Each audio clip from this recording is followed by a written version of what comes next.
मैं अपने भाई की जगह लड़के का भेष बनाकर स्कूल जाने लगी, लेकिन जैसे ही मैंने कक्षा में कदम रखा मेरी टक्कर पूरी क्लास के सबसे डरावने लड़के से हो गई। वह मुझे सबक सिखाने ही वाला था कि तभी एक फोन कॉल आया और उसे तुरंत बाहर जाना पड़ा। जब मैंने उसे शिक्षक की बात अनदेखी करके सीधे कक्षा से निकलते देखा तो समझ गई कि उसकी पहचान साधारण नहीं है। एक सहपाठी ने बताया कि वह प्रिंसिपल का बेटा है और मुझे चेतावनी दी कि दोबारा उससे उलझने की गलती न करूं। लेकिन किस्मत को कुछ और ही मंजूर था। मैंने जो लड़कों के कपड़े पहने थे उनमें मैं इतनी आकर्षक लग रही थी कि किसी ने मेरी तस्वीर स्कूल के नोटिस बोर्ड पर लगा दी। तस्वीर देखते ही कई लड़कियां मेरा संपर्क नंबर मांगने लगी। मजबूर होकर मैं लॉकर रूम में छिप गई और अपने भाई को फोन करके तुरंत स्कूल लौटने को कहा, लेकिन उसने बताया कि वह अभी एक हफ्ते तक वापस नहीं आएगा। बाहर लड़कियां मेरा नाम लेकर शोर मचा रही थीं। उनसे बचने के लिए मैंने फिर से अपने लड़की वाले कपड़े पहन लिए, लेकिन मुझे उम्मीद नहीं थी कि दरवाजे पर खड़ा वही लड़का उन सभी लड़कियों को भगा देगा। उसने मेरा नाम पूछा, लेकिन मैंने उसे अनदेखा किया और सीधे वहां से चली गई। हैरानी की बात यह थी कि वह मुझसे दोबारा मिलकर काफी खुश दिखाई दे रहा था। अगले दिन मैं फिर लड़के के भेष में स्कूल आई। मुझे शौचालय जाना था, लेकिन समझ नहीं आ रहा था कि किस शौचालय में जाऊं। मैं हिम्मत करके लड़कों के शौचालय में गई, लेकिन अंदर का दृश्य देखकर घबरा गई और तुरंत बाहर भाग आई। फिर मैं लड़कियों के शौचालय में जाकर एक केबिन में छिप गई, लेकिन तभी दो लड़कियां मुझे ढूंढते हुए अंदर आ गईं। उन्हें लगा कि मैं कोई संदिग्ध लड़का हूं और उन्होंने मुझे बाहर निकलने को कहा। मैंने अपनी असली लड़की वाली आवाज में समझाने की कोशिश की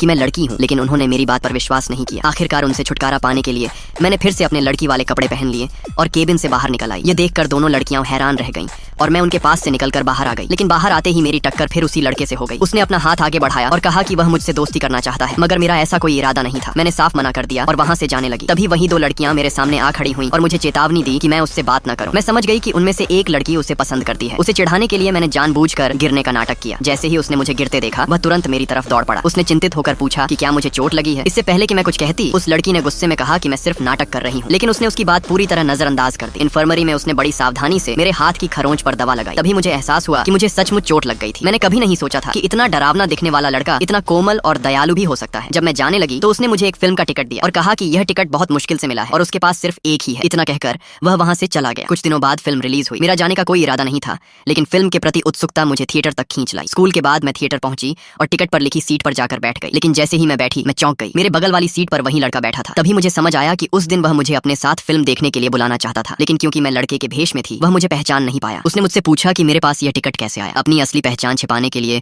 मैंने झूठ बोल दिया कि मुझे यह टिकट एक ऐसी लड़की ने दिया है जो मुझे पसंद करती है, लेकिन मेरी इस बात पर वह अचानक गुस्सा हो गया।